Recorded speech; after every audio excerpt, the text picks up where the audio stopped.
I'd like to welcome everybody to the first budget meeting for department heads. Please stand for the Pledge of Allegiance. I pledge allegiance to the flag of the United States of America and to the republic for which it stands, one nation, under God, indivisible, with liberty and justice for all.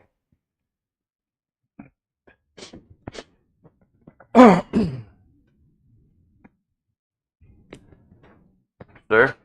All right, Miss Anglin, if you'd like to start up, or you, Miss Nichols, would you like to start up? Okay, so today you have in front of you the presentations from each of the department heads that will be requesting capital. So these are typically things that have a useful life of 1 year or longer, or individual value of $5,000. These are the things that would be in a separate line on the budget and not operating.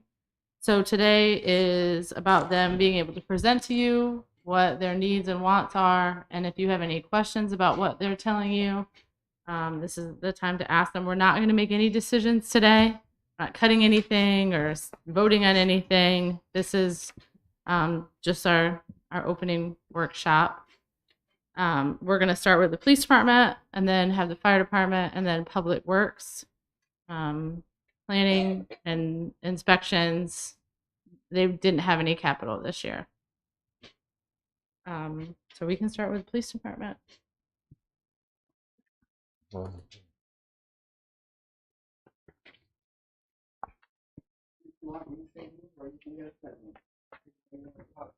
that's fine. That's way I cap if you want to sit. If you're gonna.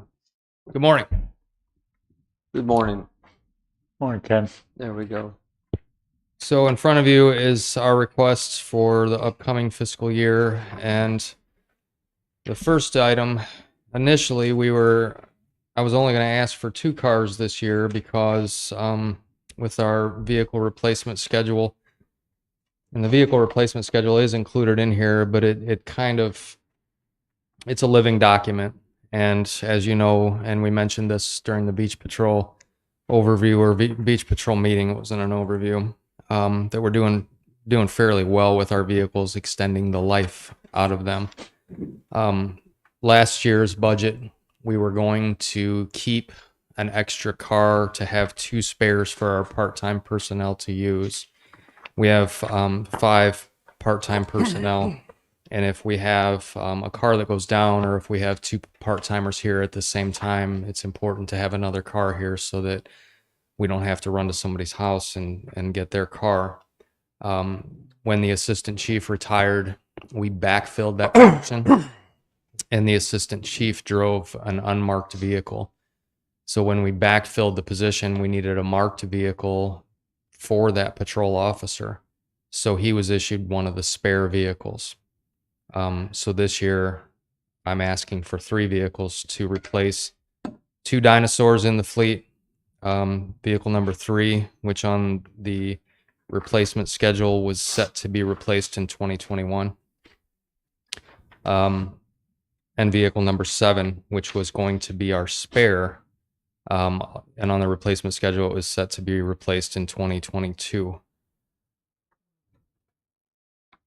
I'm asking for 2 F-150s and 1 Ford Explorer to replace the 2 vehicles, and then to add that vehicle for that backfilled position. You'll note there that state contract pricing for the F-150 shows through 5 of 23 of $43,000, and that the Police Interceptor Explorer is quoted at 37 through state contract. In red, where you see the quoted prices, those are the prices that we know we can get those vehicles in July from a vendor that can do a one-stop shop to provide the vehicles, all the equipment, including the striping on the side of the doors. And they're quoting at 47 and 48 respectively for the Explorer and 2 F-150s. Something that changed with state contract pricing for the coming year is, Cap, you can jump in here with the federal excise tax. Yeah, the federal excise tax. Microphone. The federal excise tax, from what I'm understanding, is being backed off. So where car manufacturers were able to deepen their discounts and then get money through on the back end from the federal government.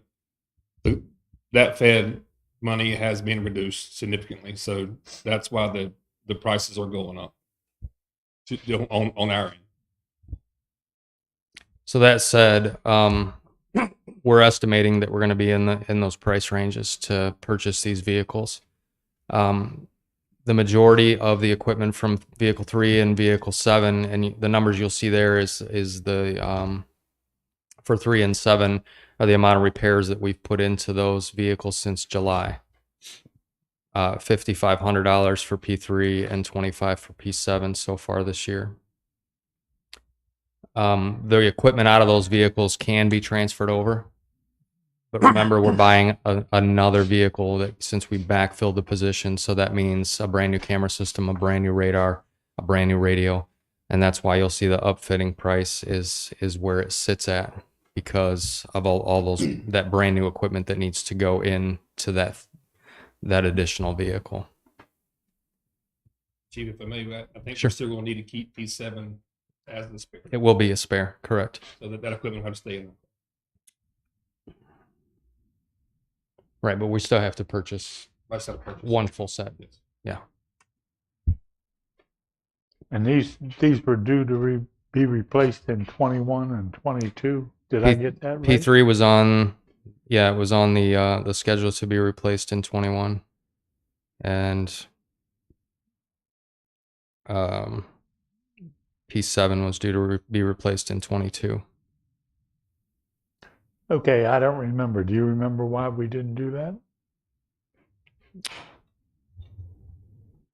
The life has been expanded beyond what Right. was initially anticipated. So I think the chief had based it on a certain amount of years and a certain amount of miles, but the cars have lasted longer than what was anticipated. So we've been able to stretch it out. Correct. This year we were gonna take we looked at the fleet and went around each vehicle, the older vehicles that we had, looked for damage. Then we looked at mechanics. We looked at a bunch of different factors to figure out what was going to be which two that we were going to replace. And it changed several times throughout the year before the cars got delivered. And we ended up deciding we had to put some money into vehicle number 3. And once we did that, it was running better than vehicle number 8. So we ended up surplusing vehicle number 8. 7 was set to be surplus, but then with backfilling that position, we had to issue it. Thank you. You're welcome. If you would, on your chart here, Mhm. which is hard to read, what are the ones in the gray lines? What does that mean? Those are surplused. Oh. So those are coming off. They're still in the parking lot, but they're surplused. And The pink is the initial 5 vehicles that we bought when we first went into the take-home car program, and they were slated to be replaced on a 5-year schedule in 2022, and they're still in service today. They're still going strong. I mean, miles are going up on those, but mechanically they're holding up well. They're not costing us a lot of money in repairs. The take-home program is working well because the officer takes better care of a vehicle that is issued to them, and it's not being ran 24 hours a day, 7 days a week. So we're extending the life. So it's kind of, that 5-year was a guesstimate when we got them, and we've surpassed that. so going out, 2 of those then have X's in the 2024 column. So that's when you project, it's hard to read these numbers, sorry, 13 and 14. That's when you project they will be basically taken out of service. If all goes as planned. If all goes as planned, Yes. obviously. And then the other 4 are projected to last forever. No, they're not. It's going to be a case by case. So it's hard to say. I mean, Okay. I would love to say that we're going to get 10 years out of them, but Yeah. Well, one of the sometimes things, we may not even get 5 one out of the them. things we don't want to find ourselves in is the same situation we did when we bought these, and we made a Correct. conscious decision Right. that we have 5 vehicles that we're replacing at once. Right. So, okay. Yeah, and I feel that, you know, if we do 3 this year and then get on a cycle perhaps of 2 a year, and if we can offset them between, so it's not always the 17s, just do what we've been doing and do an assessment of the fleet, find the worst of the worst to surplus, whether it's a 17, 18, or a 19. And there's a lot of factors, and some officers' driving habits are different. Supervisors are a lot more gentle on their vehicles because they're spending more time supervising, reviewing reports, responding to calls, responding to stops. Where the patrol guys, especially the ones that are a little more active, they're harder on a vehicle, and their vehicles aren't going to last as long. So your goal moving forward, if everything works out okay, is to go 2 per year. Yes. Yeah, and that, like I said, that would have been the request this year had it not been for the backfilled position Okay. that left us short of a vehicle. And the green up there, that's the one of the ones going to be replaced? It's a spare. Oh, that's the spare. Yeah. Okay. Okay. So will that give us, well, the ones in the dark gray, 8, 9, 10, and 12, They can be removed. They're surplus. They're that still mean they're- here, but Does they're that mean they're going to be surplus. sold at the next surplus? Correct. Well, let me back up on that. The Dodge Ram, we may trade that. So that could offset this request, because that, we might get a little bit of money out of that. We'd probably do better trading that than we would doing sealed bids on it. well, I appreciate the way you're using these spares, and sometimes paying for maintenance Mm-hmm. is better than buying a new one, unless Right. over a couple of years. Well, in the Durango, we've kept that as a spare so that we began to send officers to more trainings outside the department and outside of the Justice Academy. And we don't always want a marked police car driving all over the state, especially if the officer's staying in a hotel and then, you know, they have to go out and get dinner. I don't necessarily want a marked car in the parking lot of Chili's. So I would rather have them drive the Durango to training.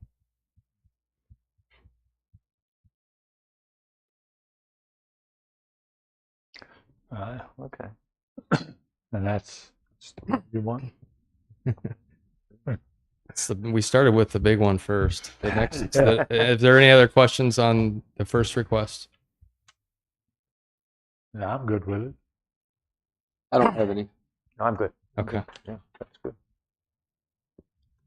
Our F-150s are coming with a storage or locker system built into them, which looks similar to what you'll see in request number 2, which is a cargo storage / vault system. They're really nice. They organize the equipment. They maintain it better. Some officers build wooden boxes. Some officers have Rubbermaid totes in the back of their cars. Some have nothing and just kind of toss it in there and it flops around, you know, wherever it can find a space. We have weapon mounts between the driver's seats in the SUVs, in the Explorers, that the officers put the weapons there when they're on patrol. But at night, when they go home and take the vehicle out of service, they're required to remove those weapons so that they're not visible to the public. What these would do is install into the rear of every Ford Explorer that I have, which would allow, you can see on the picture there, that top vault is combination locked. And it's also going to be hardwired so that when the vehicle's in operation, there's a hidden button that they can push and it'll release that top vault drawer. And that's where the weapons will be stored in all of the Explorers that we have. When the vehicle is parked, they'll still be between the seats when the vehicle's in service for easier access. And of course, the bottom drawer can help with organization of the officer's equipment. So sensitive equipment like portable breath testers, which are upwards of $1,000 or $1,500 a piece. put it in that drawer so it's not flopping all around the trunk. We were quoted these. Met with a company at the Chiefs Conference that is offering these installed for $2,500 a piece. And to upfit the existing Ford Explorers that we have, I'm asking to purchase 14 of those. And these are something that can transfer into a 23, to a 24, to a 25. They're built so that I'm not going to buy these and put them in my 17s and then purchase 23s and 24s, and then we have to buy new. These are something that we can transfer from year to year. So 24/7, the weapons will be stored in. Correct. It's going to be inside the vehicle, in the locked vault, in the locked vehicle. So currently what they're doing is they remove them from the vehicle, they put it in a bag, they take it into their residence. And then it's at the mercy of what they do with it in the residence, which, I would hope that they store it in a secure location inside the residence. Do we provide them safes or lock Just racks? just the locking bag. There's just a bag that we put it in, and that has a lock on it that locks it in the bag. But then I would assume it's in a closet or under a bed or something of that nature. And the security system on these boxes are considered sufficiently secure and safe that we can put weapons in there, leave them in the vehicles Yes. 24/7. Yes. It would be quite an undertaking to get into that. First, they'd have to break into the car. And the way they're situated, you'd have to open the hatch. So simply breaking the glass is not going to get you access to it because that's not going to slide open enough. And then you'd have to work your way into that top vault to get into it. And like I said, it's going to be quite an undertaking to get into it. Some type of alarm go off. The cars have an alarm. The cars have the alarm. Mm-hmm. So if the hatch was open, the glass necessarily wouldn't do it. But if the hatch was opened, it would.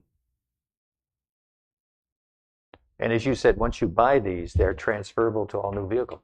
Just to the Explorers. The trucks already are coming with them. Oh, When we quoted the trucks out, they came with this system because the trucks have no cargo area. Mm-hmm. So the back passenger seat of the trucks is a cargo storage area with a vault like this and a storage box. Okay. It's worked out really well. Good.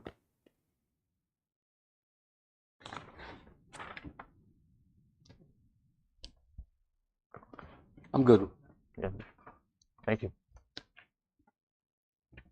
Lastly is the purchase of 2 Motorola radios.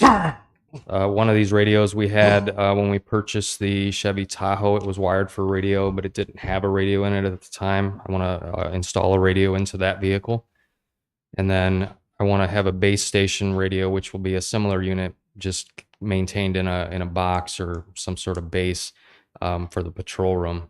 We'll have to wire some sort of external antenna, either glass mounted or through the roof, to have the best reception that we can. What we're finding is when the officers come in and they're working on reports in the patrol room, the way the building is built, reception on the portable radios isn't the best. And they'll miss a call from the dispatch center because their radio's out of frequency or out of range because of being inside the building. So while they're in the building, I want to make sure that they don't miss any communications with the dispatch center. The other radios we purchased over the last several years, those are working well, They are. Yes, sir. and Mhm. none of them are due for replacement yet. We bought the last of our portable radio replacements last year, and those still haven't even landed yet. We're still waiting on those to come. Yeah. So, we just picked up our last pickup truck last week. So the turnaround time, once if all of this stuff is approved and I start ordering July 1st or July 2nd, it's going to be after the new year before I see the majority of this stuff. Our camera project from last year hasn't even started. So that's still waiting. And that's, we're making slow progress, but it's at the speed of Brunswick Electric and Focus. It's encouraging. Yeah. Make lightning decisions. What's the life expectancy of a radio like this? It's just until it gets outdated is basically it. Yeah, the portables that we replaced were only because Motorola stopped making those and decided they were going to stop servicing them. They could still sell parts if they had them, but once they ran out of parts, they were done. So we were kind of forced into an upgrade, but I'm still carrying the old portable that's no longer being serviced. As a matter of fact, the captain's got the same portable too. We're the last two holding out for the replacements. We wanted to make sure the team had it first. So concept of dinosaur still is in effect. Right. Yeah. Just like my car. So, the life expectancy out of this, it'll outlast me. Let's put it that way. Okay. Good. Okay. Thank you. All right. Any other questions? No. Well, before you go, you start Sure. real quickly. Do we cover personnel in this one, or is it a different meeting? Personnel questions? I mean, in sum, how are we doing on personnel? Are you fully manned, fully staffed, having trouble recruiting? We're fully staffed. I have an officer that's been out on an injury leave for quite some time. So that's just a variable that we're fighting.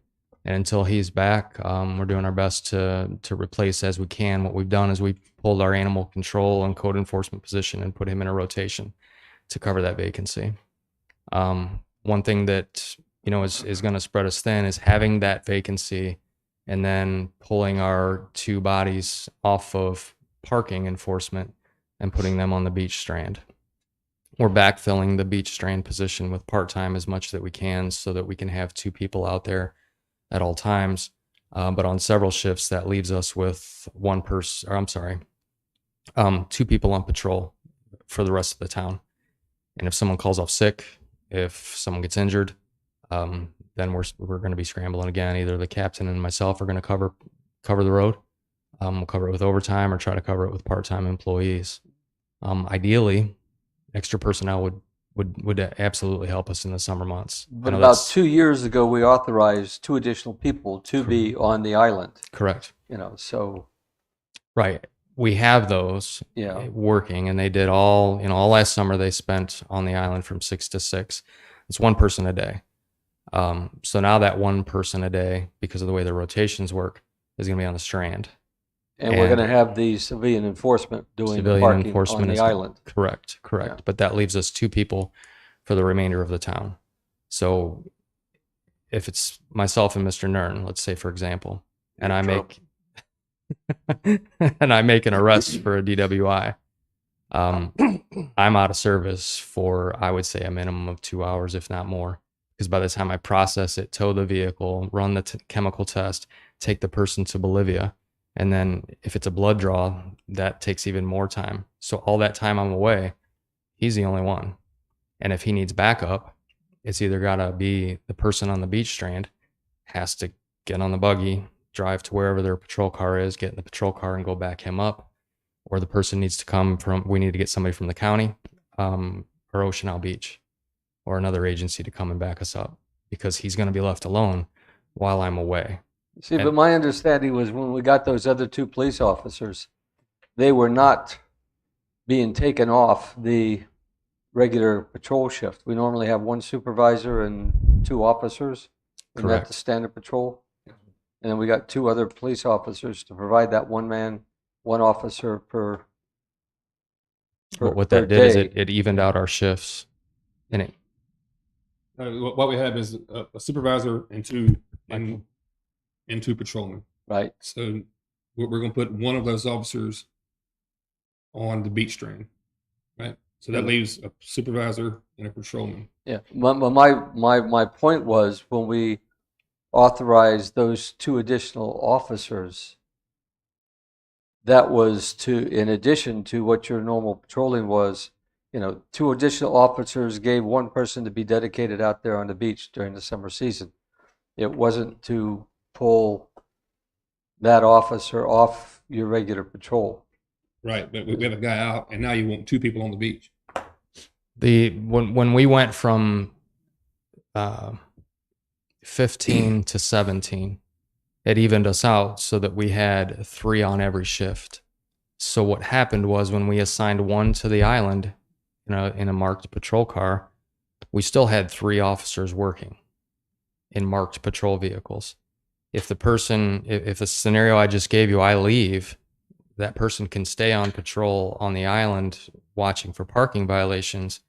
But if there's a domestic in Food Lion, that person can just turn northbound on Sunset Boulevard and fly up to Food Lion to back the other officer up. That can still happen, but now the person's coming from the Strand. And when that person leaves the Strand, there'll just be a part-time employee left on the Strand. There'll still be one person on the Strand. But one way or another, it's going to leave us short without additional personnel. But if one person calls out and that happens, the beach strand will be empty. Well, I remember the same way John does. And there were questions, I think, from a citizen, what are those beach officers going to do during the winter? And they were going to take on regular patrol duties.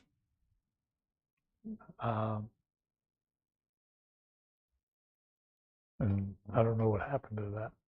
They're taking on regular patrol duties to enable flexibility to Right. do training, to do leave. Mhm. and- Because and other it things. upped us on Yeah. 2 shifts from having 2 assigned to a shift to 3. So every shift has 3 assigned to it. The 6A to 6P, the 6P to 6A have 3. During the daytime, it's the 2 of us in administration, and then we have a full-time detective. So we, of course, are able to answer calls during the day. But as far as the other staffing goes, 7 days a week during the beach season, there's a lot of variables. And that's when we did the beach presentation, the scenarios I gave you were exactly that. Because my request initially was for 4 bodies, and we walked away with none. So we're going to do the best that we can. We're going to cover with part-time. We're going to backfill. But it's probably going to mean there are going to be days when I'm spending the entire day on the beach strand.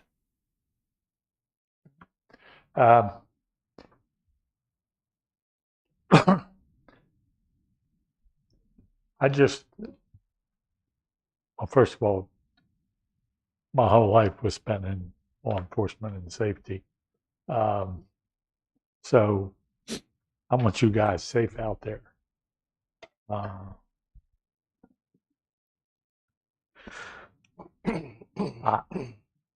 believe you'll make this work, but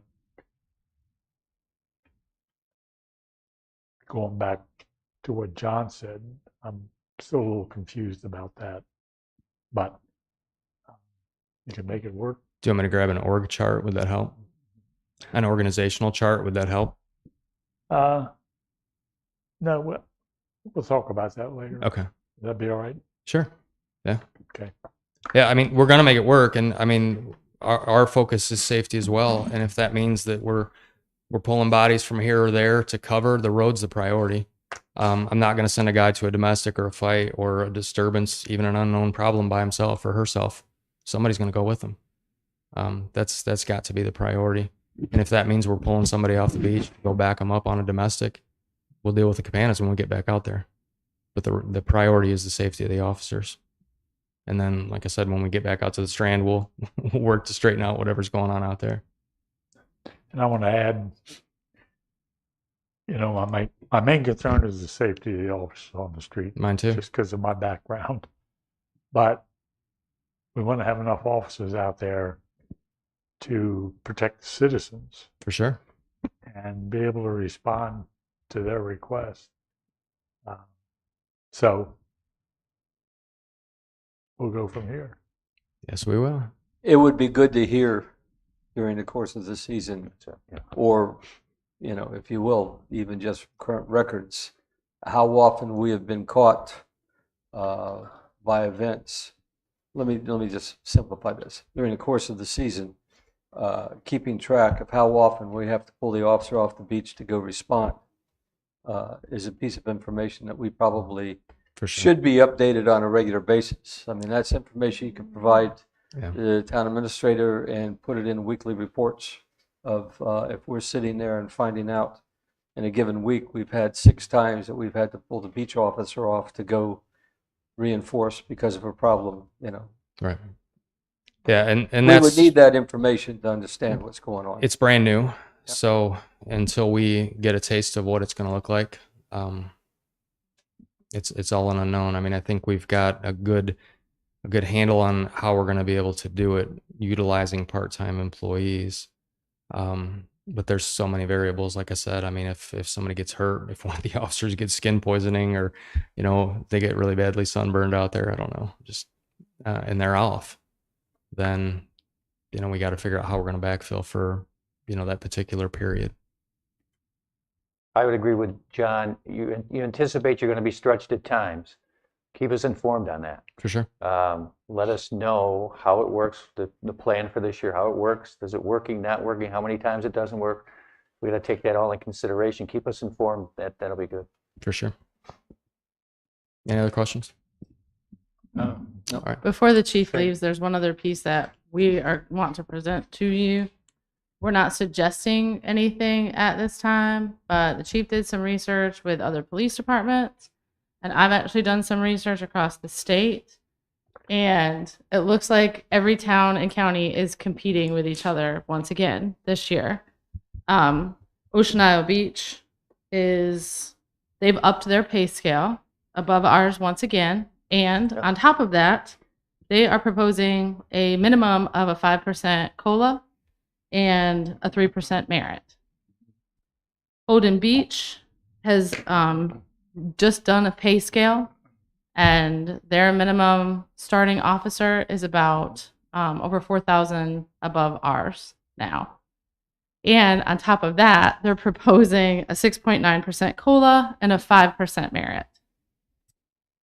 Shallow is sort of in line with us, but they're also proposing 5 to 6% merit and a COLA and a 3% merit. So these are the things we're Could facing. you repeat the Shallotte, please? Shallow is a 5 to 6% COLA and 3% merit.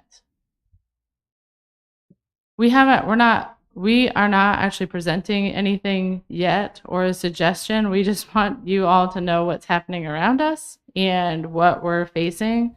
This is also happening. I have a human resource listserv across the state, and it's looking right around 5 to 6% average across the whole state.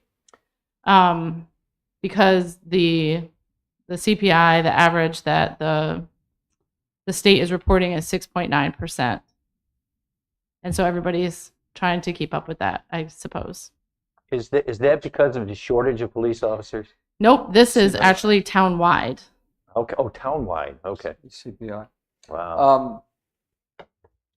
As you're compiling that, did these other towns, last year we gave a 7% raise, and then we had a 3% merit. Yeah.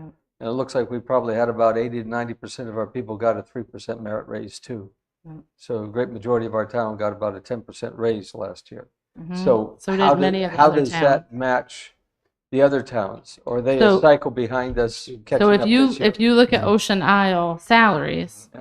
their starting salaries for a police department, like a starting police officer, their minimum is about $4,500 above ours, With a which means they're about $3,500 10% over us to start with before the merit, With before a- the COLA this year. with a $3,500 signing bonus.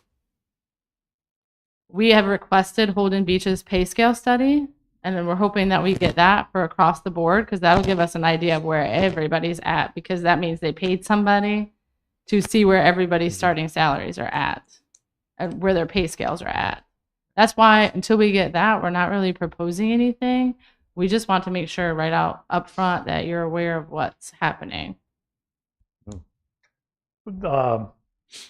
If you know Ocean Isle Beach, what is their benefits package compared to ours? I don't have that information with me, but that's all part of the pay study typically. But I can see if I can get that more specific. I mean, everybody Everybody's on the retirement plan. Everybody the law enforcement is required a 5% 401k. Everybody pretty much gets health insurance. That's kind of common across the board. The only thing that we have that's different is we pay for half dependents. If you have a dependent, On That's- health. health insurance. Well, there's this health plan and then there's this health plan. I'm just wondering if, I think they're on the state health plan as well. There. oh, They're on the same plan It's the as we same are. plan. okay. So that's really all I have for that. But I just wanted, while Ken was here, you all to hear what that looks like right now. And for your question about last year, we were comparable with what everybody did last year as well. So there's not a catch up from them. Okay. Retention. Yes, sir. Yeah, one of the things I mean, one of the programs you did within the last couple of years was to do physical fitness bonus. Yes, sir. How's that working? How many people are doing a physical fitness test? How many people are getting a bonus off of it? It's declined. It's declined. Yeah, from the inception, it's declined. So What was that bonus? It was a couple $100. it's 150 per event. Yeah, it's declined. So we're looking at some different things for our hiring, like a structured hiring plan. Potentially would include a physical fitness upon application. Depending upon the standard, I mean, that could hurt us with recruitment. Only because if we follow the Cooper standard, for example, asking somebody to run 1.5 miles in 11 minutes and 58 seconds, that's a haul. That's moving. Not everybody runs like a cheetah. There might be a guy that can, bench press a car, but can't run an 11:58 mile and a half, and that would hurt us. So I'm looking at maybe instead of the 50th percentile with Cooper, the 30th. But again, I mean, there's a lot of things that drive a candidate of where they want to work, some of which we can't control, such as call volume. If they want to be busier, if they want to have, call upon call upon call waiting, they're going to want to go work in Wilmington or something like that. They probably aren't going to work in Sunset Beach. And there's a lot of agencies around us that currently have vacancies. Every single one of those agencies pay better than we do. So if they have a choice to make and their choice comes down to financial, Sunset Beach might be at the bottom of the list. And like I said, Ocean Isle Beach, their top pay is higher than ours. And they're giving a $3,500 signing bonus for people to come and work for them. Does that signing bonus have a timeline of how long they have to stay? I believe it's 12 months. I think they have to stay a year. That's not much. It's not much at all. Not I much. mean, don't quote me That's on not that. mu- I don't That's know. not much of a time limit. It's not. It's not at all. That's Yeah. Yeah. So, I mean, we do the best we can to make sure that we have good equipment. We offer training, both in-house and external, which some agencies don't do. So there's some benefits to work here than the others. But, of course, good equipment and outside training isn't paying my mortgage. So as a young patrol officer, I mean, that's something I remember is that, it was important for me to make sure I was taking care of my family. And good equipment's only going to get you so far. But the council's been very supportive. I don't want to mislead anybody that's listening or paying attention. You folks have been incredible for us, and I appreciate that.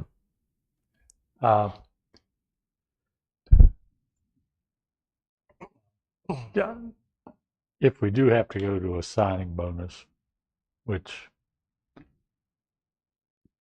I would only be in favor of that if we were forced to. You hire a new officer, they already come state certified, correct? Yes. Okay. What's the timeline then from day one? They're working with another officer for how long? It depends. If it's an in-state lateral, it's significantly shorter than, say, an out-of-state lateral or a rookie. We just hired a new part-time person. What would the process take us? He applied in, January. no, Hunter. When did he apply? I mean, November 22. okay. And we just swore him a week and a half ago.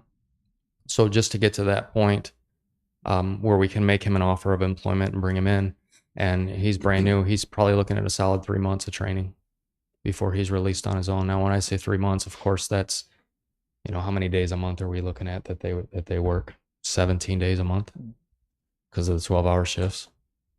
But it's going to be every bit of that for And him. then is there a probation period? 1 year. 1 year. Yep. And we do have in our employment or our final offer of employment an agreement that says for full-time officers, they agree that if they leave employment with us within that 12-month period, they owe us for their uniforms, because we don't want to hire somebody and spend $1,000 outfitting them for them to leave in 3 months. So we put a little bite in there to it to try to protect the town's interest, and it hasn't been an issue. And as far as, a signing bonus, I'm not asking for that. We're fully staffed. I'm proud to say that standing here. There's a lot of agencies around us that aren't. And, we're doing our best to retain the employees that we have. But a lot of that, they listen to this video. There's probably some that are streaming it right now. And they hear that, there's these signing bonuses, and an officer that we've had employed for 3 years could leave today and go to Holden Beach day one and make $4,000 more than what they're making here now. And that's something that we really need to combat.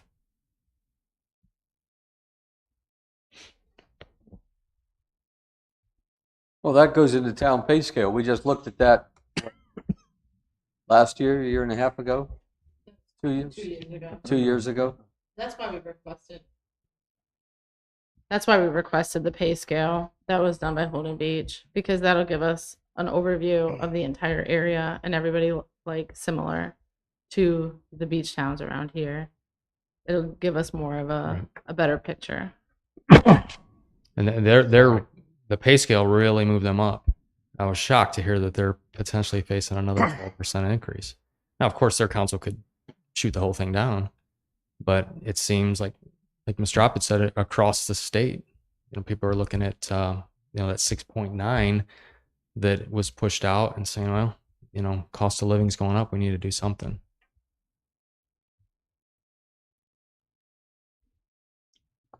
I don't have any more questions. Nope, I'm good. Thank you. Thank you. Thank you, Ken. folks.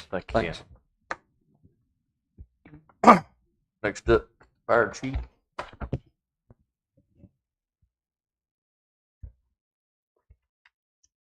Good morning, everyone.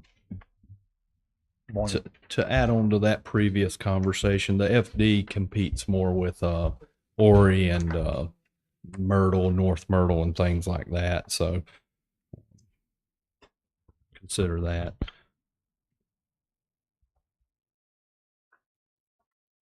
So one of my priorities is the fire department training facility. So that's something that Lisa and I have been speaking about for the past year, and something that I really feel that's a priority for the fire department. To have actual training ground within Sunset Beach or the fire district would be so beneficial for us. Since 2019, we've been using the North Myrtle Beach facility. They've been gracious enough to host us twice a year. Our firefighters are mandated through DOI to do 18 hours of facility training annually. That's, in my opinion, that's absolute bare minimum that we should be doing. We should be doing a lot more than that. The negative part of that is having the firefighters leave the district to go down. That's a major hassle for us to plan it, to do 3 days of training down there so we can get the off-duty shift. It costs us a lot of money and overtime to make that happen. So one of my priorities would be work towards a training facility within the fire district. So I know that there's plans of the property out by Station 2 with the Public Works facility, and then putting this facility somewhere in the back. So I really asked you to consider that, including some type of facility for us on that property.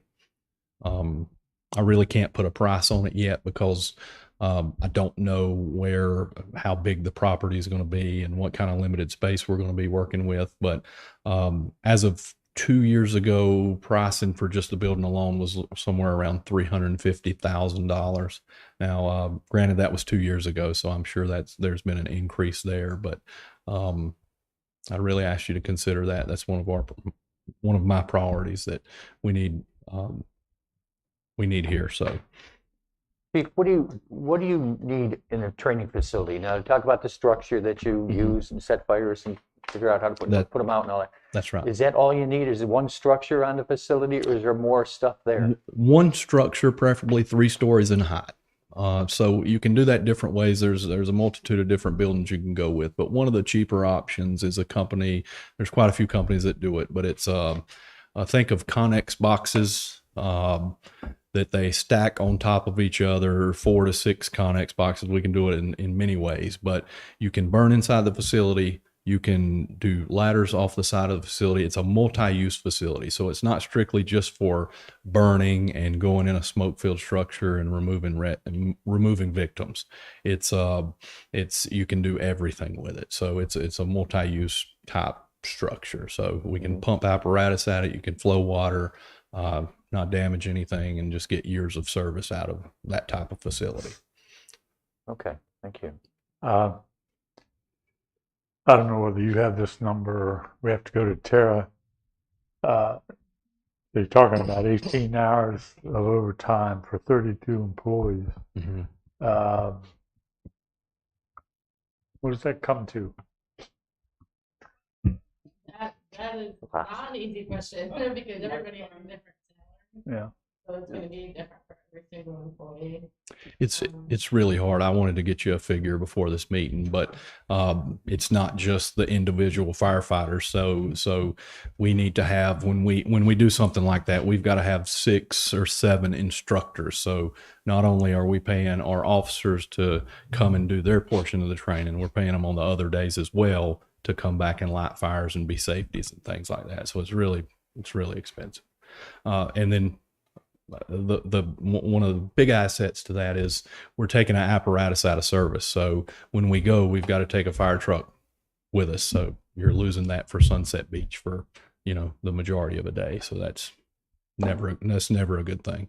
So would that be, if we have the training facility in Sunset Beach and our apparatus there, and we had a fire that required additional apparatus, in other words, that apparatus, we could pull it off training and run it? 100%. And that's the biggest benefit for us is our guys will be able to go on duty and train. So on duty crews can go there daily, weekly, and do a drill. If they can ride up to Station 2 and throw ladders for an hour, it's really, really fantastic. If we did this, would there be call for communities around us to use this facility, to Definitely. rent this facility from us? Mm-hmm. There'd be a rental cost to do Definitely that? be an option. One of the things we would look at that point is to join with the Brunswick Community College, and if they ran a class at our facility, where there could definitely be a charge, and we could, recoup a little bit of building use funds from that. Calabash, Ocean Isle, something like that. If they wanted to use it and rent it, we definitely could dive into that. Is there any other smaller communities like us that have this kind of facility around us? Just North Myrtle's the closest facility. Okay. We don't have any current day cost. Year 1, like this year coming, we wouldn't obviously be building the facility. So that would be part of the engineering and design costs that we'll be doing with the entire property out there. That I don't know if you want to speak to that, because I don't. The concept map that you've seen has the training facility on it now. Yeah. What's it going to cost? That's the. Well, until we get the engineering and design phase done, we don't know what it's going to cost. I just definitely wanted to bring this up and talk about it as it's one of the priorities, but I'm well aware it's a couple years out at minimum. So. Okay, thank you. Any other questions about that training facility? Nope. All right, moving on. The next thing is the fire engine replacement. We've got a 2001 E1 fire engine that's due for replacement. So, one of the largest parts of this is build dates for new apparatus is 16 to 24 months out. So, after we place the order, we're still looking at 16 to 24 months out to take delivery. This engine, purchased in 2001, has been one of the front lines engines for over 12 years. It's currently a spare engine, or not, I can't say a spare engine, but some of our off-duty guys take it to larger scale fires. It's been costing us quite a bit over the past 4 years to maintain it. We've had a lot of maintenance issues, and I chalk that up to just being age of that truck. Unfortunately, the fire apparatus manufacturer costs are extremely expensive. If you look on over to our apparatus replacement plan, the last engine we purchased in 2016 was $468,000. So the price has almost doubled since 2016. This is a significant difference in configuration than the Quint. Definitely, this is a fire engine. This is a fire engine. Okay, because the Quint was almost twice that. The Quint, we purchased it $850,000, so this is a similar price to the Quint.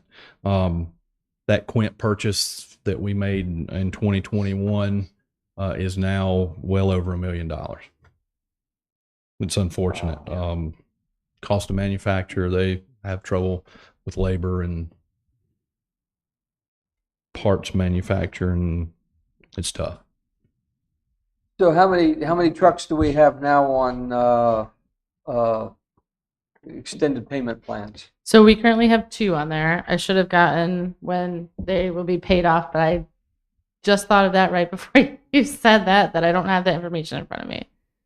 However, with this purchase, if this was something that, or is something that you all decide to move forward with, what we would ask to do is allocate a down payment, because we get a significant discount if we put a certain percentage down on the fire engine. And are you surplusing this one? Excuse me? Will you be surplusing this one? Yes. Yeah.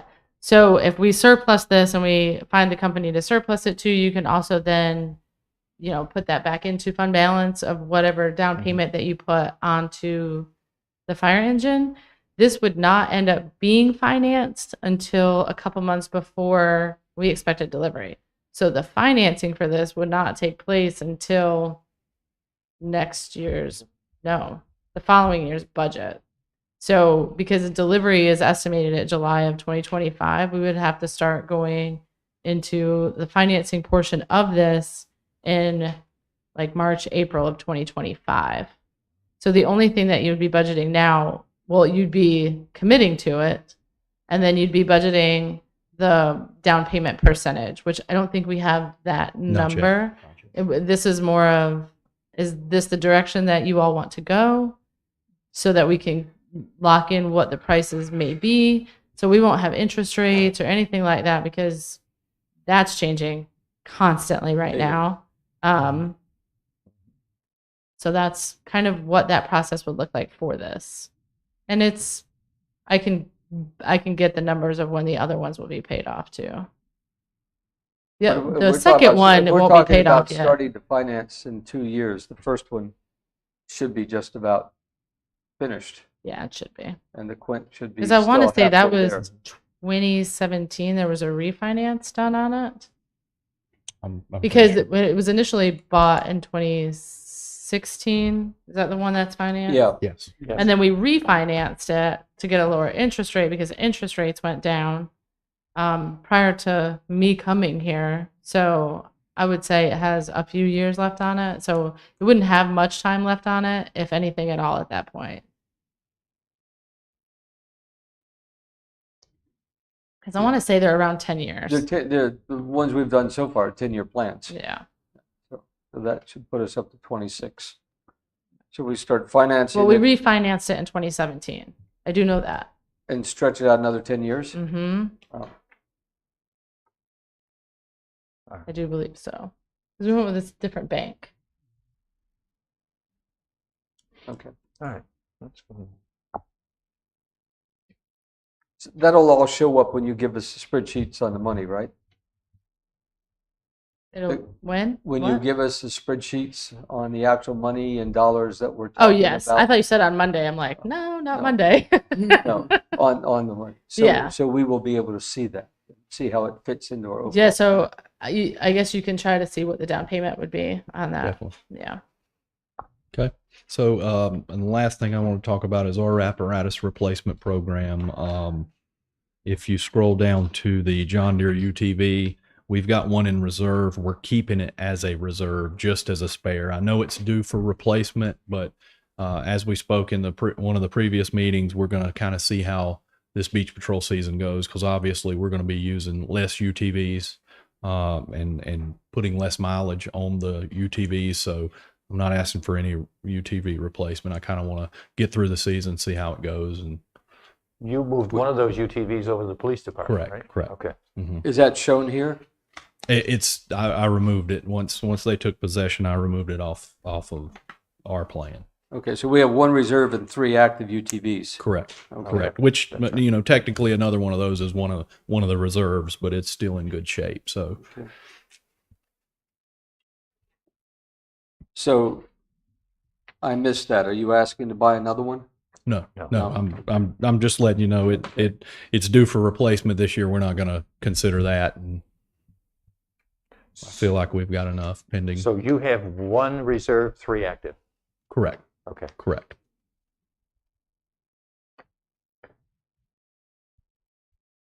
All right, good. And that's it. Any questions for me? Thank you, Chief.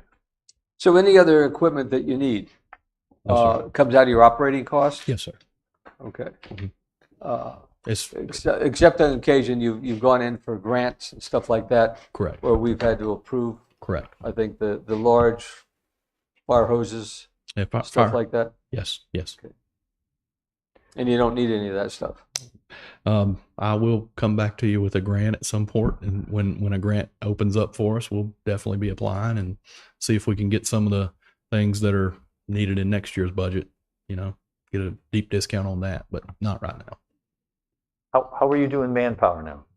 We've got one opening. We're struggling a little bit to fill that position. As Chief Claymore spoke earlier, we've got heavy competition with departments. I believe the fire department side, just about every department in the county, and specifically going down South Carolina, just everybody's hiring. Everybody. So we're going to fill that spot pretty soon. Isn't that a pretty normal situation anyway? We've seen that in the past, but now it's pretty difficult because a lot of those departments, similar to the PD side of things, are paying much more than us. So I think Myrtle, North Myrtle, they're starting somewhere around 48, 47. We're at 42, so that's quite a difference. I can tell you that from going to different trainings, and I think that at the Chiefs Conference, it was the same thing. We have so many sessions on attracting and retaining employees because governments all across North Carolina are having issues. I'm not sure what happened, other than it seems like the younger generation is not really looking to government right now. Thank you. Okay, thank you. Thank you.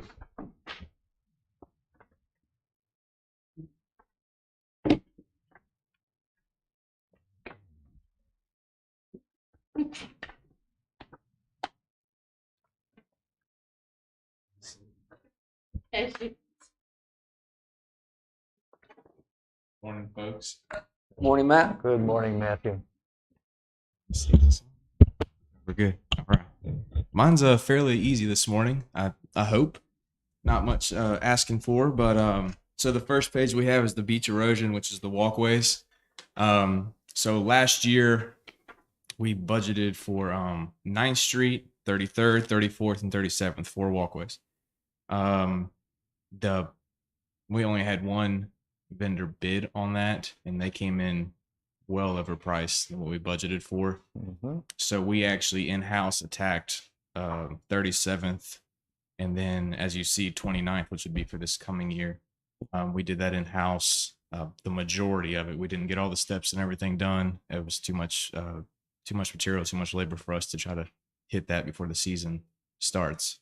So on top of those 4 I just mentioned, we have 4th, 29th, 36th, and 38th. So we're looking for all 8 of those this year. I do know that Lisa and I have talked briefly about a grant. There's a possibility for a grant for these. That's why there's not a set budget on this right now. I would assume with the cost of material, it's probably going to be upwards of $1 million for all 8. The previous Material alone. material and labor and everything the material and labor that we're going off of the previous year when we got the other 4 bid from last year. That were was that actually, amount? which is like 40th Street, those ones that were already done. Yeah. That's kind of what we're basing everything off of. Obviously, the material has gone up since then, so that's why we're adding a little bit more to it. What was your total? I think the total for that year for all 4 of those was $450, Mm-hmm. 465. $465. Yeah, and then it was about double this It year. was double that for 4 For 4. new yeah. ones this year. So that's why we didn't attack those all 4 this year, because it was well overpriced. So we're waiting on the grant. Yes. We have McGill working on the grant. Okay. Yes. And so the way we would budget this is the same way we budget it every year. When we're able to project the accommodation tax, the occupancy tax, that's also the beach erosion fund. We will budget what we believe the revenue will come in at, and then we can adjust it after that for when we find out about the grant and when we get the quotes in of how much this is going to be, because you all will have to approve the contract because it'll be a significant contract. We'll have to do the seal bids, and so it would come back to you. We would have to do a budget amendment. This is pretty mostly an informational to know what the plan of attack is for these walkways. So I'm hearing you say that we're not going to budget any money for it in this budget. Is that correct? Or Well, what I'm saying is that we will budget where we know the revenues are coming in. I'm not going to budget any fund balance towards this because this is its own fund. Beach erosion Yeah. is 100% its own fund. It has its own fund balance. Right. It can only be used on beach renourishment or walkways. So when I budget what the accommodation tax comes in at, then I know through mathematics, then I know what the beach erosion revenue will come in at as well. And so we will budget what we're anticipating the revenue to be, because we have no idea what the grant will look like, what the walkways cost will look like. And so when we do know that, then we'll come back, and that's when we'll allocate the fund balance portion of it. And it will come from the beach renourishment fund. Yeah, it'll only come from the beach reserve because it has its own fund balance, Okay. which is roughly $2 million. and you're anticipating that final part of it will take place after we go into the next budget year or before the budget year? That'll be after the budget. Well, we're going Our out. goal is to release the RFP in June or July for a September start date. And so based on the 2% erosion fund that we have, that'll give us a figure that we can put in this budget, start Just to moving get it forward. Then the started. budget fund addition, modification that Yeah, takes place next year will be based on actually what happens in the terms of actual the grant cost. and in terms of the actual cost. Okay. All right. Any other questions about the walkways? So the next item- One. This is a good opportunity to put it on the record. Why are these walkways so high In height, in height? because of CAMA rules. Could you give us a real brief? We have to be 18 inches above the tallest grass on top of the dune. and Tallest grass. and that's the Mhm. girder, like that's the Yeah, that's the very bottom. point of the walkway itself. So the girder, right? Yeah. And then on the other side, CAMA rules say that we have 6 feet from the front of the Totally, dune yeah. to get down to the sand with stairs or walkways or whatever. And if it happens to be too steep, then we have to make a L turn Mhm. to stay within that limit. Correct. And the best example of that is 40th Street. Correct. What had to be done there with the high dune, going over the grass, going back. Okay, Right. thank you. Thank you. Next item is the maintenance department. It's 2 mowers. I got these quoted. Rough estimate is about 21,000 total for 2. The mowers we have now, one is completely out of use, and we're going to surplus that if we can. And then we have another one that's just had it's a 72-inch deck. It's just too big for what we use around town. And we don't want to take a chance of ruining the vegetation and everything around town while we're mowing. Plus the cost of these, we just sent it to a shop because the clutch burned out on it. It's shot. So now it's in the shop right now, and we're about to start our mowing season. So we're continuously doing maintenance to that in-house and outsourcing it for bigger problems. But with 2, these are commercial grade mowers, so they should hold up over time for what we use it as and how much we use it. So you're not going to use 72 inches. What size are you looking They for? will be 60 inches, so 5 feet, 5-foot deck.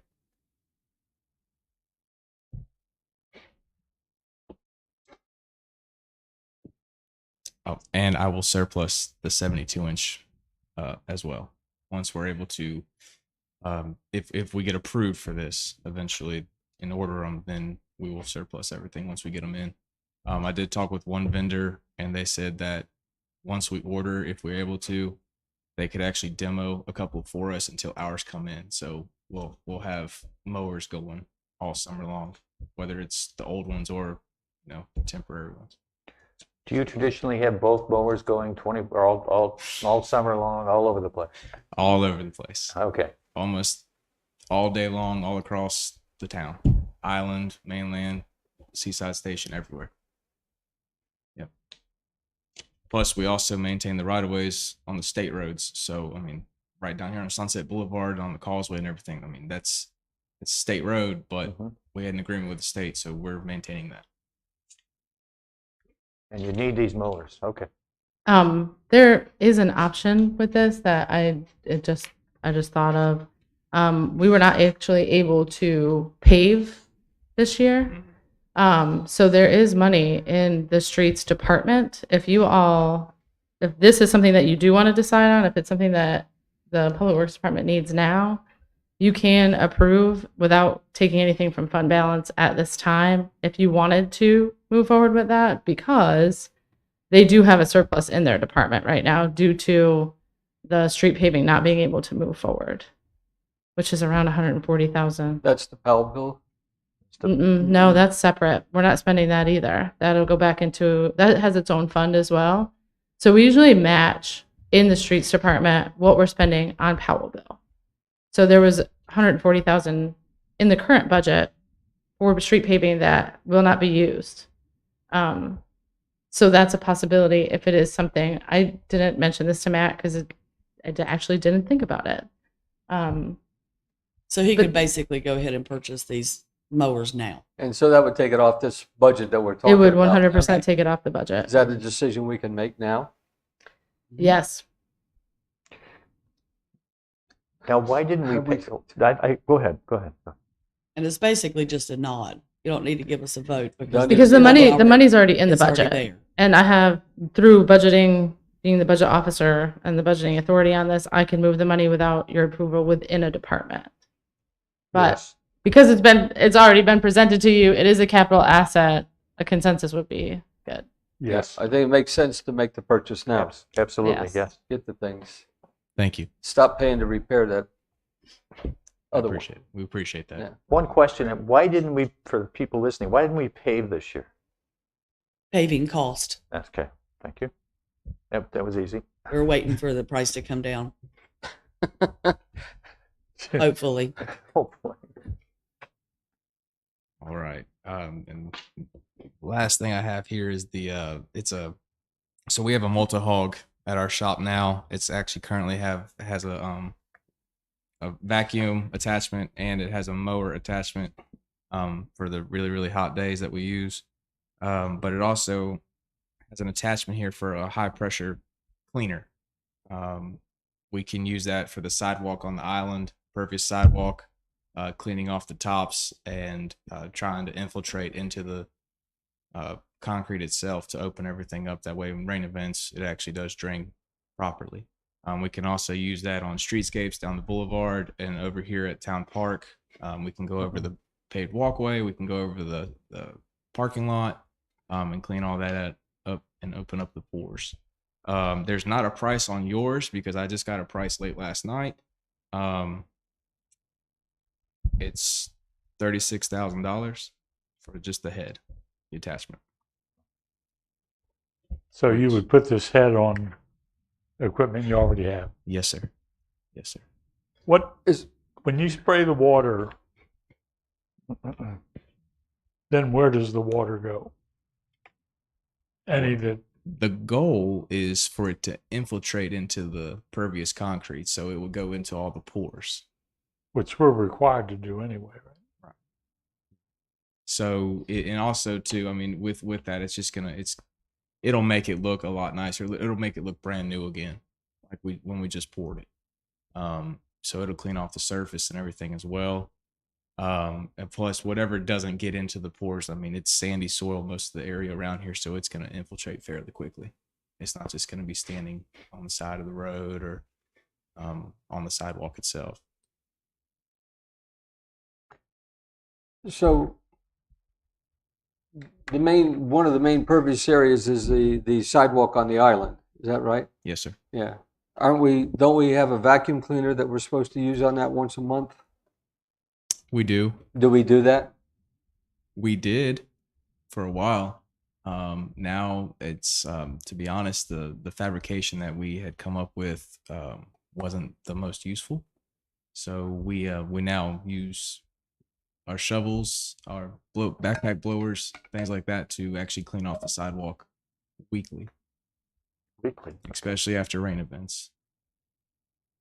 And we use our multi-hog that we have now with the mower head attachment to go down Shoreline Drive West and up this boulevard where there's more open area to where we can utilize it. What's happened to the vacuum? We still have it. We do still have it. We have the attachment for it.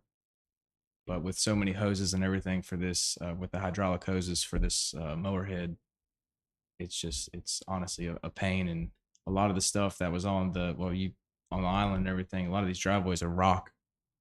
So when people are pulling in, there's rock all over top of the sidewalk, and it was not vacuuming all that up. It didn't have enough pressure, enough suction to get all that. So we would have to go behind it anyway and remove it all. So this vehicle would run down the sidewalk and Yes, sir. take care of that? It's a compact equipment. It's about 3.5 to 4 feet wide, so it can fit on that walkway or the sidewalks.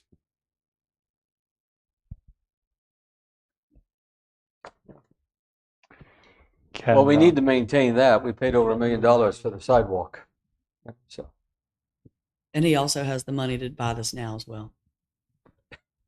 That was my next question. Yes. I'm good with buying it now. yes, If the money's there, yes. Awesome. Mm-hmm. Yes, we will. Mr. Mayor. Sell the vacuum if you ain't gonna use it. Yes, sir. Right on. it hasn't been heavily used, so it ought to get a fairly good price. It was used for a while there, but we had to keep on going behind it. So what was the point in doing two things? Just do it once and get it over with. Was it effective anywhere in the town, or that vacuum just didn't work out? It very loose sand. It was Okay. great, but as you know, when it rains, there's that hard packed sand, and it wouldn't. We'd have to get a shovel to loosen it up, and then we'd have to go over it with a vacuum anyway. So, Okay. you know, Seemed like a good idea at the time. it did. It did. Yes, sir. Well, this sounds like a very good idea. You're going to save on manpower and plus get the job done right. So that's good. All right. Speaking of manpower, how are you on your thing going in? I know we're down. The department head is not with us now, so So we have a full crew. We have a good. full 4-man full-time crew. And then we have 3 part-time employees that are awesome. They come in whenever they have time. Certain, once you're retired and come back and working part-time, you can only work so many hours. So they space that out accordingly and help us tremendously. are they doing a lot of your grass cutting? They do a lot of grass cutting, a lot of the walkways, sand on the walkways. Obviously in the middle of the summertime, they go out there early in the mornings, try to do what they can. And then our administrative assistant, Vicky's she does wonders. She keeps up with our work system and everything, and getting back with contractors and other vendors. So we're moving in the right direction, I believe.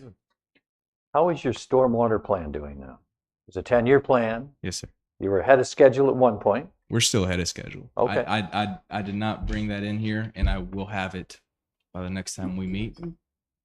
Completely my fault there. But we are on year, I believe it's 7, maybe 6, and we're in the projects of 8 and 9 That's great.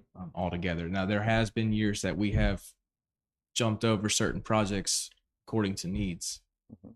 Roads caving in that may have been in year 9 or 10, as opposed to years 3 or 4.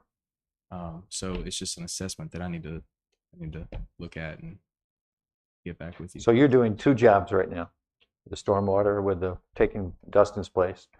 Stormwater, public works, field supervisor, yeah.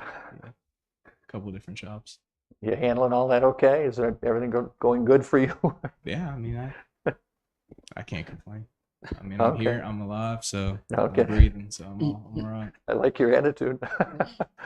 As far as doing the stormwater projects, you have the manpower to do those bigger projects you have to do, or is that you got to pull people from DPW to do that? Obviously. So we only have one department now.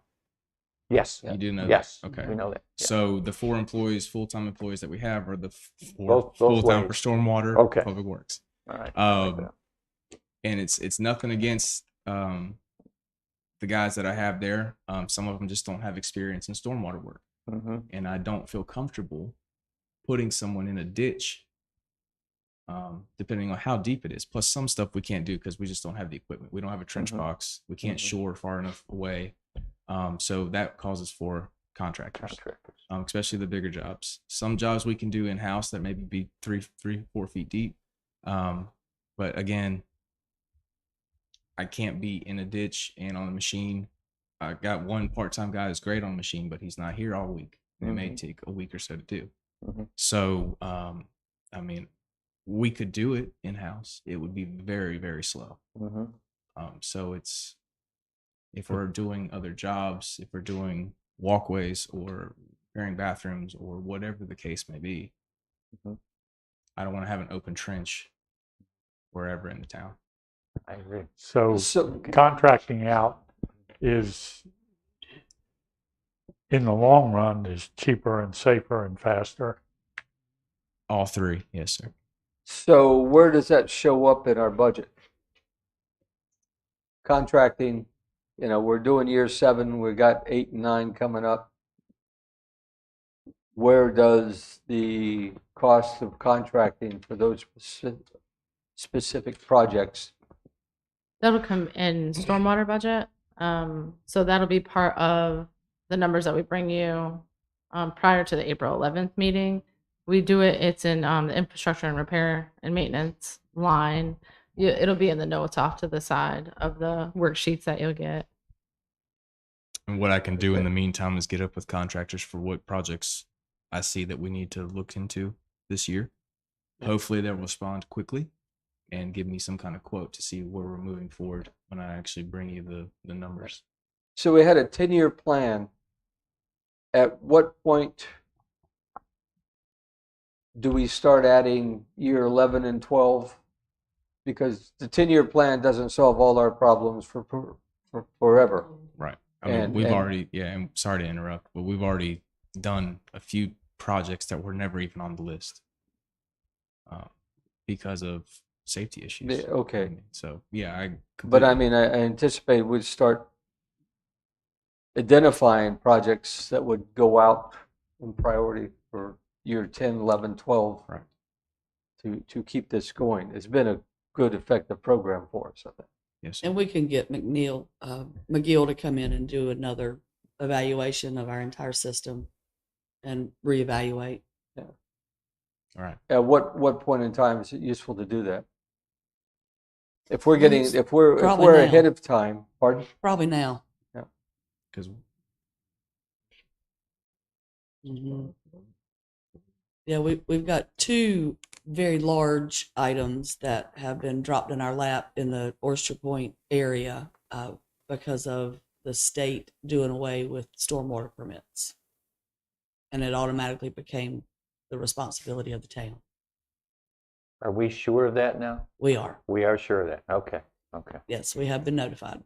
so All right. to your Riptide, point, right there is looking dodged another bullet. Okay.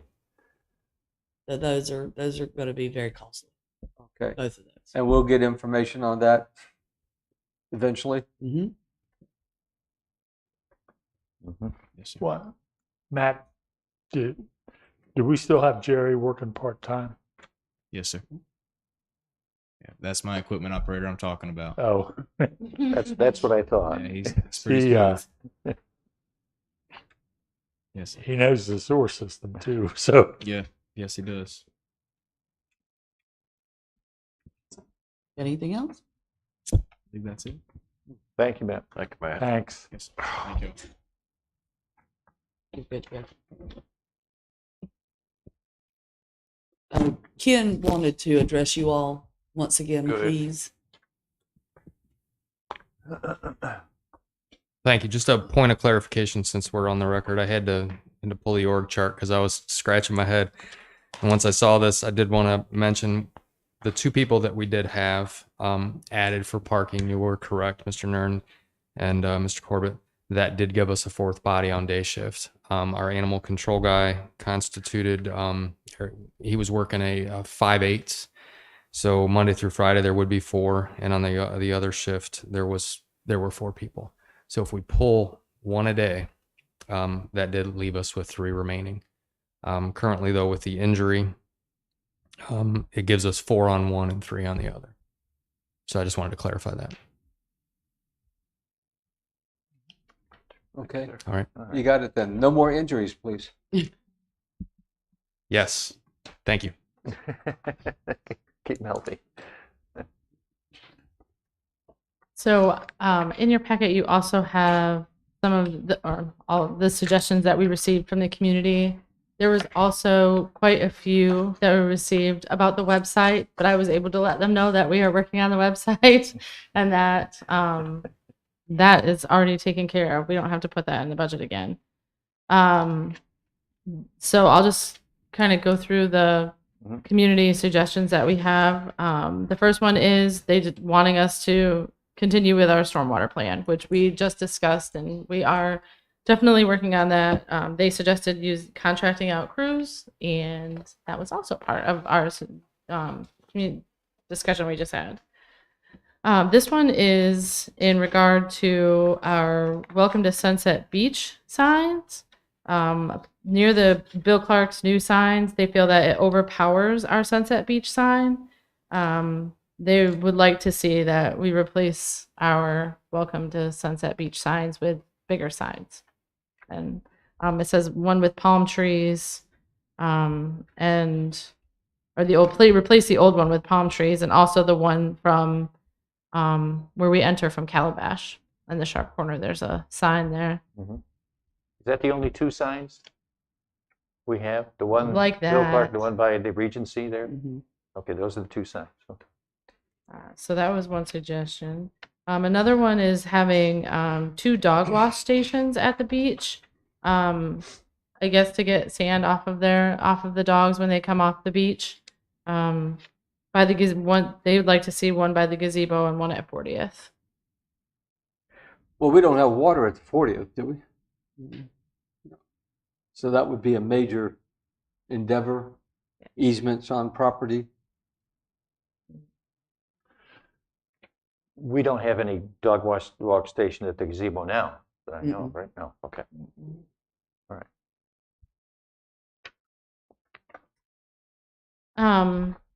So this one, I'll let you all read through it.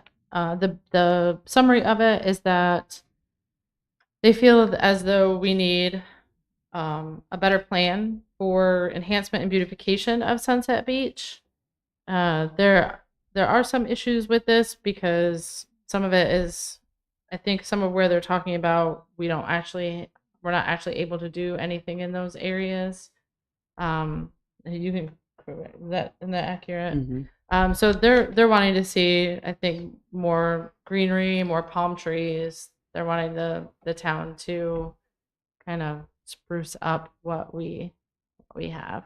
That's the area that we did the beautification project 5-7 years ago, 8 years Streetscape. ago. Pardon? Streetscape. Streetscape. Mm-hmm. So that is what we received, and like I said, we received many about the website, but we're already working on that. So when you get something like this, what do we do? I mean, So these are suggestions for you all to discuss if you want us to move forward with any of these to get prices. It's not necessarily something that we have to discuss right now. You can read through it and you can email us and let us know if there's one that stands out to you above the others. It's community input. The first one, like I said, that's already being done. We're already the stormwater's in there. Okay. So that it would be, you could consider a dog wash station by the gazebo. Without water at 40th, I don't believe that would be possible, not this year. We would have to have somebody look at specifically what they're talking about for the beautification, and then the signs.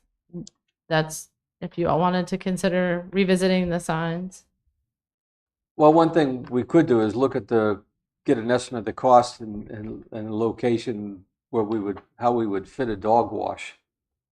Right. We got the showers, turn them on and stick the dog under. I've seen some That's not where not it's like cool. where you can rinse your feet off. I don't know if you like put the second spout Yeah. lower down. I mean, I think that probably would be a possibility. That wouldn't be too costly.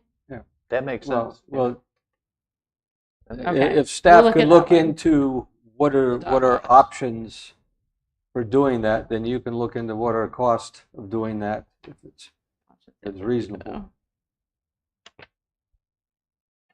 Okay. Are you interested in considering the signs?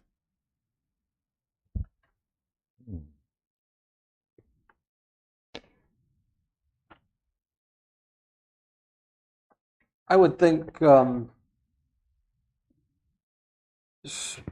maybe it's sort of like a planning and inspection item with the size of signs being one of our constraints. But So we can talk to Chad about take it. a look and see, is there something that could be improved? Okay. And if so, what it would be to do the improvement. And that's probably not very hard, very time consuming. Just take a close analytic look, especially with the addition of the sanctuary and all the beautification stuff they have along the street. Yeah.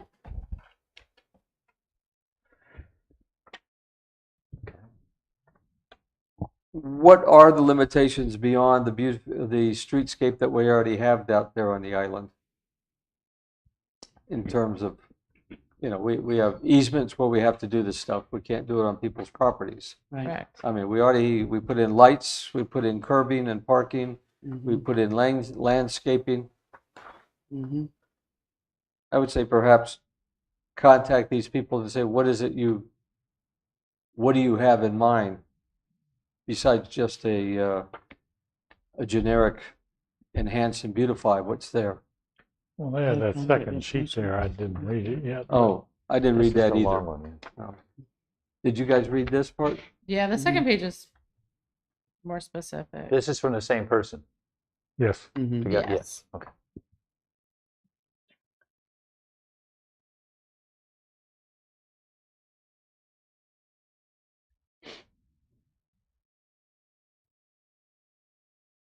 And we can pass that on to Public Works to have them Mm-hmm. go through it. Do you want, we can have Public Works read through it and see, Sure. because I don't know about the landscaping. Well, one of the beautification items is to not allow parking Yeah. on the side of the street, Main Street, from the stop sign that would be at Sunset Boulevard to First Street on the left, on the east, and then to 27th Street.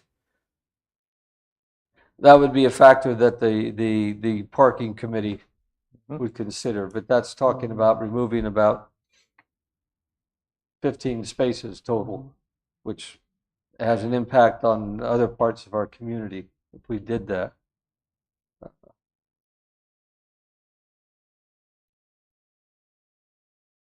I think one of the others was the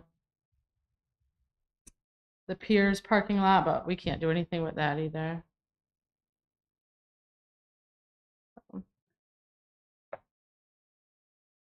Not ours, but the one next to us. Mm-hmm.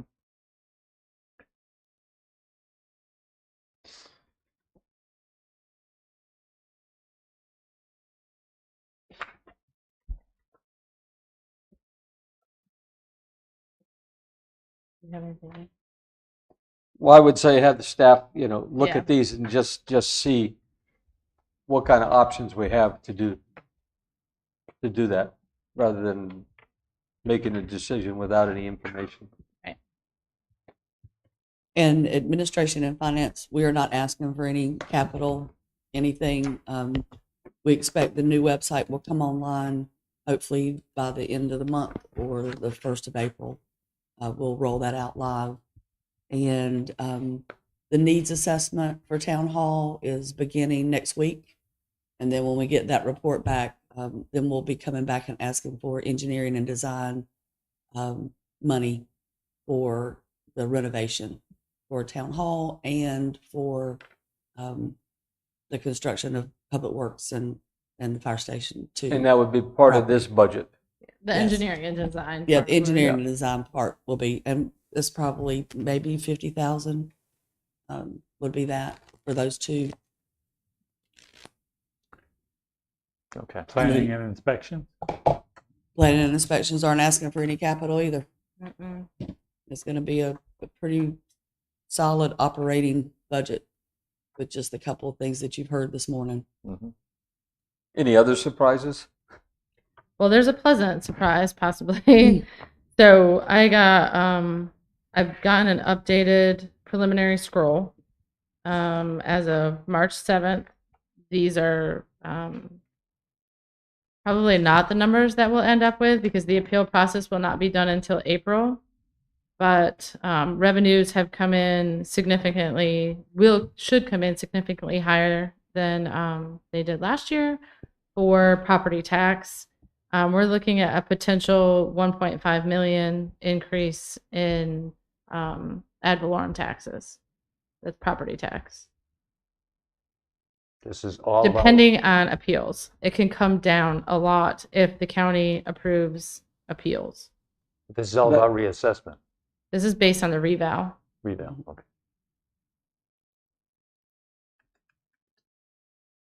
We will have much more information on that going Yeah. forward. This is just very, very beginning stages. I mean, that's going to be a sensitive issue. Lots of people got, Mm-hmm. very high property revaluations. Right. So Which is where this money is going to come from. So people have the Yeah. opportunity to appeal that to Brunswick County. The town doesn't handle any of the appeals Yeah. for the valuation of the property, but I know that I think the final round that they will have is April 3rd. I don't know what the final date to have everything turned in, but after April 3rd, everything's set in place. So we won't know. One of Until the after April one 3rd. of the property tax notification included one total value of the revaluation. Mhm. It did not separate the land value. They did not provide the land value and the building value, which is normally the content. If you look on the tax records, property tax records that are there, if somebody's going to make an appeal, They have got to call the That- county.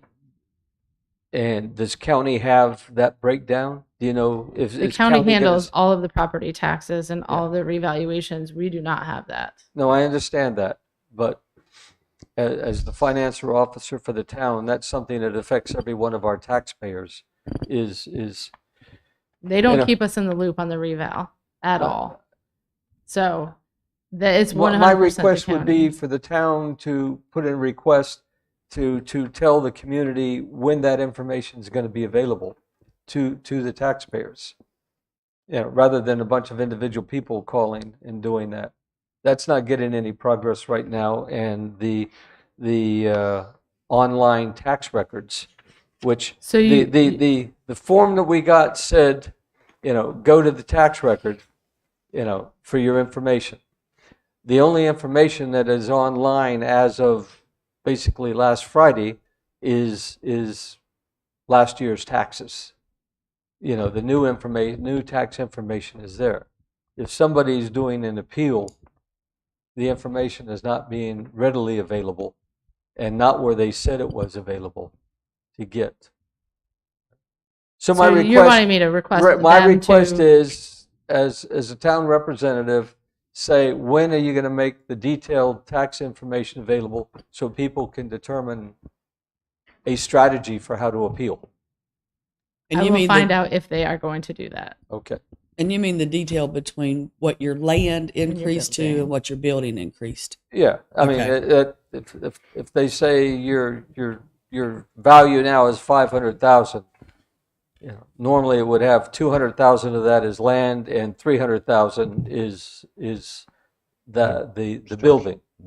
And if you've done nothing to your building over the last 10 years and its value keeps going up and up, one might say, what happens to the depreciation, deterioration, and maintenance that needs to be done, in terms of making an appeal. So Well, if you, Our- that's my request. Okay. our beach house almost doubled. It's got to be the land. It's market value. So what they're Oh, that's basing right. the reval on, and that's why I'm not sure that they will have the breakdown if they don't have it already because the appeal process has already started. But I definitely will inquire about that. But it's not about improvements made. I mean, I'm sure that goes in as a factor. But this reval, the reason that it has jumped up so much is market value. And market value, part of the market value comes in when you are getting a new loan for a house or something like that, you go get an appraisal if you're going to do a sale. Right. And that appraisal includes evaluating the land and evaluating the building, on the structure on the land. Yes. And then they look at everything that's And you get a around. total And amount. for example, on the island, most of the water properties have a fairly consistent land value, and the inland properties have a very consistent land value, and the beachfront properties have a consistent land value. And so that gives you a starting point to figure out the evaluations. Right. Thank you. Okay. Are there any other questions about any of this? Our next step will be that I'm collecting information from each department head currently about different changes in their operating budgets. That typically is a little time consuming. It's contacting any contracts that we have and things like that, trying to figure out who has price increases this next year and if supplies are going to change. Everything seems to be coming up in price a little bit. So each department head is looking at that and where gas prices will be. That I'm hoping to have to you all roughly 2 weeks before the next meeting, which is on April 11th. So you'll be able to look through that. As always, we'll have notes off to the side about any changes. It may just be an increase in cost. So that will be our next step. Are we recessing instead of Mhm. adjourning? Yeah. And next meeting, April the 11th at 9 a.m. Thank you, both of you, for Mhm. all your work. Thank you. You're welcome. Nothing else? Do I have a motion for a recess? Make the motion? Do I have a second? Second. Any more discussion? All in favor? Aye.